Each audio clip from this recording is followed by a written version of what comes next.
Adilabad MLA Payal Shankar గారు ఆదిలాబాద్ ప్రాంత అభివృద్ధి కోసం 300 కోట్ల రూపాయలు తీసుకొచ్చానని చెప్పి గొప్పలు చెప్పుకుంటున్నాడు. పాయల్ శంకర్ గారు మీరు ఒకసారి గమనించండి. మీరు గెలిచింది ఎప్పుడు? మీరు మొన్న డిసెంబరు 2023లో ఎమ్మెల్యేగా గెలిచారు.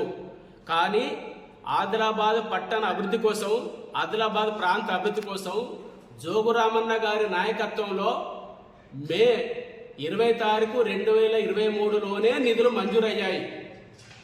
అది వాటర్ సప్లై కోసం 95 కోట్ల 50 లక్షలు, ఆదిలాబాద్ ప్రాంత అభివృద్ధి కోసం 225 కోట్ల 40 లక్షలు, మొత్తంగా చూస్తే 320 కోట్ల 90 లక్షల రూపాయలు జోగురామన్న గారి నాయకత్వంలో మే 20 తారీఖు 2023లోనే ఈ నిధులు మంజూరయ్యాయి. నీవు గెలిచింది ఎప్పుడు? మొన్న డిసెంబర్ 2023లా. అంటే నిధులు మంజూరైన సమయానికి ఈ సమయానికి చూస్తే 8 నెలల కాలం డిఫరెన్స్ ఉన్నది. జోగురామన్న గారు తీసుకొచ్చినటువంటి నిధులను నేను తెచ్చానని చెప్పి ఇలా గొప్పలు చెప్పుకుంటున్నావు. మాట్లాడడానికి కనీసమైన నైతిక విలువలు లేకుండా మాట్లాడుతున్నావు. ఎమ్మెల్యే గారు, మీరు ఒక ఉన్నతమైనటువంటి పదవిలో ఉన్నారు.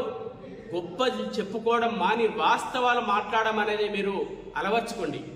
మీరు కేవలం జిమ్మిక్కుల మాటలు చెప్పి ప్రజలను మభ్యపెట్టి ప్రజలను నమ్మిస్తారనే ప్రయత్నం చేస్తున్నారు. ప్రజలంతా పిచ్చోళ్ళు కాదు. అది జోగురామన్న గారి నాయకత్వంలోనే 320 కోట్ల 90 లక్షల రూపాయల నిధులు వచ్చాయి. కానీ నేను వచ్చిన తర్వాత కేంద్ర ప్రభుత్వం, రాష్ట్ర ప్రభుత్వం సమన్వయంతో ఈ నిధులు తీసుకొచ్చాయని చెప్పి చెప్పుకుంటున్నావు. కనీసం చెప్పుకోవడానికి కొంచెమన్నా ఆలోచించాలి. మీరు అవగాహన లేకుండా మాట్లాడుతున్నారు. మీకు వాస్తవాలు తెలిసి కూడా ప్రజలను